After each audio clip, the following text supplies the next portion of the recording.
السلام علیکم ورحمۃ اللہ وبرکاتہ۔ بسم اللہ الرحمن الرحیم۔ مدت کی تمنا پوری ہوئی۔ عمرہ بھی ایک قسم کا چھوٹا حج ہے۔ اس میں احرام کی حالت میں کعبہ کا طواف کیا جاتا ہے اور صفا مروہ کی پہاڑیوں میں دوڑا جاتا ہے اور کچھ دعائیں بھی پڑھی جاتی ہیں۔ چونکہ حضور صلی اللہ علیہ وآلہ وسلم پچھلے سال تمام صحابہ کرام رضی اللہ عنہم کے ساتھ عمرہ کی نیت سے مکہ معظمہ تشریف لے گئے تھے، لیکن بغیر عمرہ کیے ہوئے واپس ہونا پڑا تھا۔ کفار کی شرط تھی کہ اگلے سال آ کر عمرہ کریں۔ چنانچہ اس شرط کے مطابق ذی القعدہ 7 ہجری میں حضور اکرم صلی اللہ علیہ وآلہ وسلم نے عمرہ کا ارادہ فرمایا اور اس کا اعلان فرما دیا۔ اس خبر کو سن کر مسلمان جوش و خروش کے ساتھ حضور اقدس صلی اللہ علیہ وآلہ وسلم کی معین میں روانہ ہوئے۔ مکہ معظمہ پہنچے۔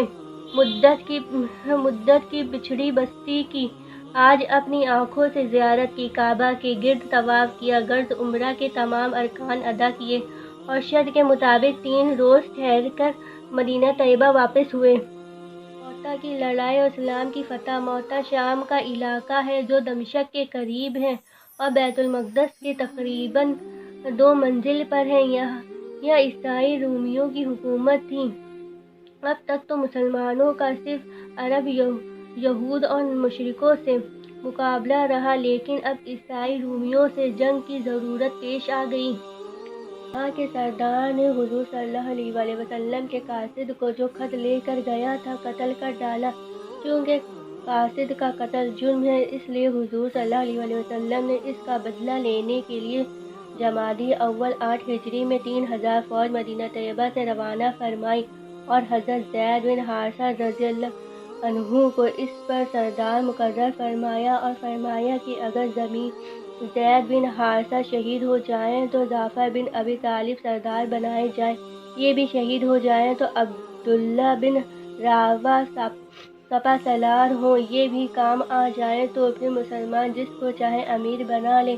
اور یہ بھی ارشاد فرمایا کہ دیکھو، لڑائی سے پہلے ان کو صلح پر آمادہ کرنا، اسلام کی تلقین کرنا، جب نہ مانے تو پھر تلوار سے کام لینا۔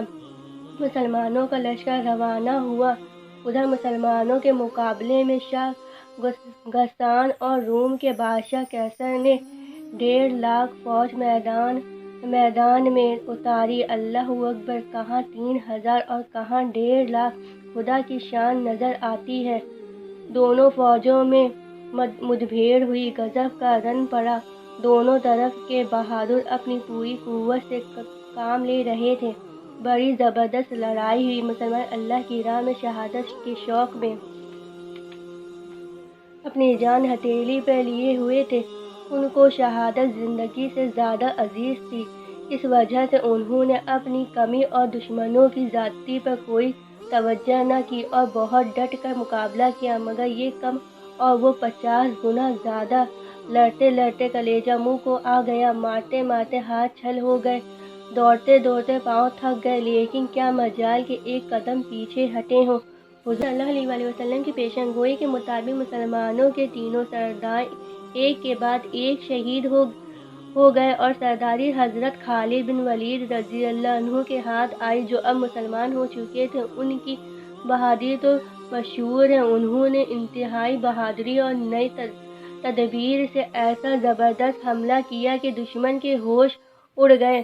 صرف ایک ہی حملے میں 1.5 لاکھ کی فوج کا منہ پھر گیا اور ان سے بھاگتے ہی بنا۔ اللہ تعالیٰ نے اپنے فضل سے اس چھوٹی سی فوج کو اتنی بڑی فوج پر نمایاں کامیابی عطا فرمائی اور وہ فتح و نصرت کے ساتھ خوشی خوشی کامیاب اور بامراد واپس ہوئے۔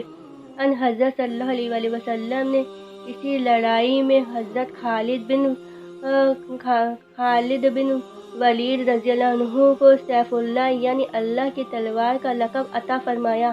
آج کے لیے بس اتنا ہی۔ ہم ملیں گے آپ سے نیکسٹ ویڈیو میں۔ السلام علیکم ورحمۃ اللہ وبرکاتہ۔